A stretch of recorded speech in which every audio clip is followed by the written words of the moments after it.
The dining room was a study in shadows. Soft light from a single, low-hanging lamp pooled onto the white tablecloth. It was an island of brightness in a sea of dark wood and velvet curtains. 2 wine glasses stood like sentinels, catching the light. A bottle of expensive red wine, a 2017 Cabernet Sauvignon, breathed nearby. The air was thick with the scent of roasted garlic and something floral, maybe lilies. It was a perfect scene. A scene for a celebration, or perhaps something else entirely. Every detail was meticulously planned, a stage set for a final act that had been 8 years in the making. The silence was heavy, punctuated only by the quiet hum of the city outside. She watched him from across the table. He looked different now, older.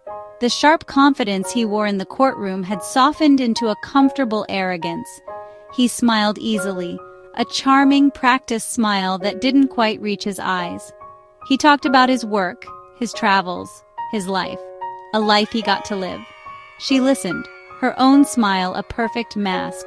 She called herself Amelia now, a simple, forgettable name. She had changed her hair, her style, even the way she held her fork. She was a stranger to him, just another woman he was trying to impress. He had no idea he was dining with a ghost. He poured more wine, his hand steady. He complimented the food, the apartment, her taste. He was smooth. He had always been smooth. She remembered that from the trial.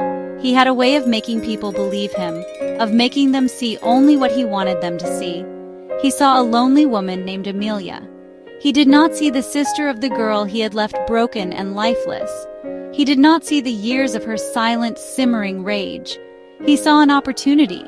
A pleasant evening. He was a predator, and he thought he had found easy prey. He was wrong. Her heart beat a steady, cold rhythm against her ribs. It was not the frantic beat of fear or excitement. It was the calm, measured pulse of purpose. 8 years. For 8 long years, she had watched him from afar. She read about his successes in the business pages. She saw photos of him laughing at parties. He had moved on so easily, while her family shattered into a million irreparable pieces. Tonight, that would end. She had waited. She had planned. She had become someone else, all for this single, perfect moment of retribution. The world had failed her sister. She would not. The conversation flowed like the expensive wine. It was a river of pleasantries with a dangerous undercurrent. She asked about his life in the city, his favorite restaurants, the places he liked to go. Every question was a carefully placed stone, building a bridge to a past he thought was buried. He spoke with an easy charm, oblivious to the trap being laid. He didn't recognize her face, not even a flicker of familiarity in his eyes. She was just Amelia. A new name, a new life, a new face for an old, undying anger. She was a phantom he had invited into his life. She let him talk. Men like him loved to talk about themselves. It made them feel powerful, important. He bragged about a recent business deal, the clever way he had outmaneuvered a competitor. She nodded, offered a small, encouraging smile. She imagined her sister, Sarah. She thought of Sarah's laugh, the bright, hopeful way she used to look at the world. This man had stolen that. He had silenced her forever. He had walked away clean, leaving a trail of devastation behind him. But memories don't die, and neither did her need for justice. He leaned forward, his voice dropping to a more intimate tone. "It's strange," he said, swirling the wine in his glass. "For a moment you reminded me of someone. A long time ago." Her blood ran cold, but her expression remained placid. "Oh?" she asked, her voice light. "Anyone I would know?" He shook his head, dismissing the thought. "No, just a ghost from another life. It was a messy time. A messy time. That's what he called it." The brutal end of her sister's life was just a messy time for him. The mask of Amelia almost slipped. She refilled his glass, her hand perfectly steady. The bottle was almost empty now, the special bottle she had saved just for him. "We all have ghosts," she said softly, her eyes meeting his. "The trick is not letting them haunt you." He smiled, a lazy, self-satisfied smile. "I couldn't agree more," he said, raising his glass in a toast, to leaving the past behind. She lifted her own glass, the dark red liquid swirling within. To the past, she echoed, her voice a quiet promise, and to getting what you deserve. He drank deeply, oblivious. The courtroom had been cold, not just from the air conditioning but from the sterile weight of the law. She sat in the front row, squeezed between her weeping parents. She wore a simple black dress. She did not cry. Her grief was too hard, too sharp for tears. It was a diamond of rage lodged in her chest. She watched him at the defendant's table. He looked so calm, so respectable in his tailored suit. He would occasionally glance at the jury, a flicker of feigned vulnerability in his eyes. He played his part well, the grieving boyfriend wrongly accused. It made her sick. They said the evidence was circumstantial, no murder weapon, no definitive DNA, just a mountain of maybes and what-ifs. His expensive lawyers were brilliant. They twisted every fact, poked holes in every theory. They painted her sister as unstable, as reckless. They painted him as a victim of circumstance, a man in the wrong place at the wrong time. The jury listened. They were ordinary people, swayed by a good story, and he was telling a very good one. She knew it was a lie. She had seen the darkness in him long before Sarah did. She had warned her. The foreman stood up.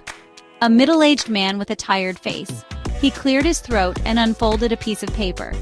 The silence in the room was absolute, a crushing pressure. She could hear her mother's choked sob. She stared straight ahead, her gaze fixed on the back of his head. She willed the word to be guilty. She poured all her hate, all her pain into that single thought. The foreman looked at the judge, then at the defendant. On the charge of murder in the first degree, he said, his voice flat, we the jury find the defendant. He paused. Not guilty. The words echoed in the cavernous room. A gasp went through the spectators. His lawyers clapped him on the back. He closed his eyes for a moment, a picture of pure relief. Her father let out a broken sound, a man defeated. Her mother collapsed into sobs, but she just sat there, motionless. Her face was a blank slate, but inside a decision was being forged. The justice system had failed, the jury had failed, the world had failed Sarah. If the law would not deliver a verdict, she would. A different kind of verdict, final and absolute. Back in the apartment, the air was still. He was slumped in his chair, the wine glass slipped from his fingers, a dark red stain spreading across the white tablecloth like a fresh wound. His charming smile was gone, replaced by a slack-jawed emptiness. His eyes were open, staring at a ceiling he could no longer see. It had been quick, tasteless, a special powder, colorless and odorless, dissolved perfectly in the Cabernet Sauvignon. He hadn't suspected a thing until the very end, when a look of confusion crossed his face just before the lights went out for good. She stood over him, not with triumph, but with a profound sense of calm. She felt nothing, no pity, no remorse, no satisfaction, just quiet. The screaming rage that had lived inside her for 8 years had finally gone silent. She looked down at the man who had stolen her sister's future and felt only the cold, clean finality of a task completed. This was not about passion or revenge anymore. It was about balance. He had taken a life, and so his had been taken. The scales were even now. The world felt right again. She worked methodically. There was no rush. She wrapped his body in heavy-duty plastic sheeting she had bought months ago. She was strong. Grief and anger had been her personal trainers for nearly a decade. She cleaned the apartment with bleach, wiping away every trace of him. The wine glasses, the plates, the leftover food. It all went into a heavy black garbage bag. By dawn, it was as if he had never been there. Amelia was gone too. She had served her purpose. The woman who was left was simply a sister. She drove his car to a remote wooded area miles from the city, the body hidden in the trunk. She left the car in a ditch, keys in the ignition, and walked away without looking back. The night air was cool on her skin. She looked up at the stars, scattered like diamonds on black velvet. For the first time in 8 years, she felt like she could breathe. It wasn't happiness. It was something deeper, more elemental. It was justice. A cold dish, served in the quiet dark, for a sister she would never stop loving. The debt was paid,